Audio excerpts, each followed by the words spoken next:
ఎకరాల పంట గతంలో పోయిన సంవత్సరం వేసినప్పుడు ఎంత దిగుబడి వచ్చింది, ఇప్పుడు ఏమైనా దిగుబడి పెరిగిందా? ఆ విషయం చెప్పండి. గతంలో నేను 20 సంవత్సరాల నుంచి బెండ తోట వేస్తుంటాను.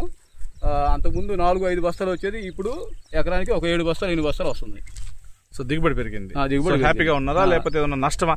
నష్టం. చాలా మంది అగ్రి ప్రొడక్ట్స్ వాడటం వల్ల నష్టం అనేది లేదు.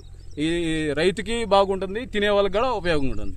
సో కెమికల్ లేని ప్రొడక్ట్స్ వాడుతున్నాం కాబట్టి మనం సమాజానికి కూడా మేలు చేస్తున్నాం. So thank you sir, thank you very much. So all leaders ఒకసారి గమనించండి, ఈరోజు ఒకసారి తోటను కూడా మనం చూద్దాము. చూడండి, ఈరోజు తోట చాలా నీట్గా ఉంది.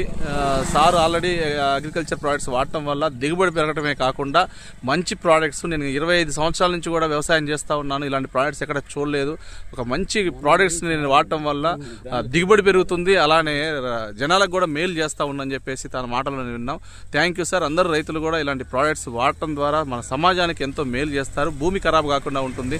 ఈరోజు భూమిలో pH లెవెల్స్ పడిపోతూ ఉన్నాయి, ఎర్రలు అనేవి లేకుండా ఉన్నాయి, భూమి పాడవటం జరుగుతూ ఉంది. యూరియా DAPలు ఇంకా ఎక్కువగా పెంచడం వలన రైతులకి నష్టమే కానీ లాభాలు అనేవి లేవు. ఈరోజు రైతు బాగుండాలి, ఈరోజు భారతదేశంలో రైతులందరూ కూడా బాగుండాలి, ఆరోగ్యము అందరూ ఆరోగ్యానికి బాగుండాలని చెప్పేసి ఉన్నారు. ఒకసారి చూడండి ప్రోడక్ట్స్ ఎలా ఉన్నాయో. రైతు నిండుగా,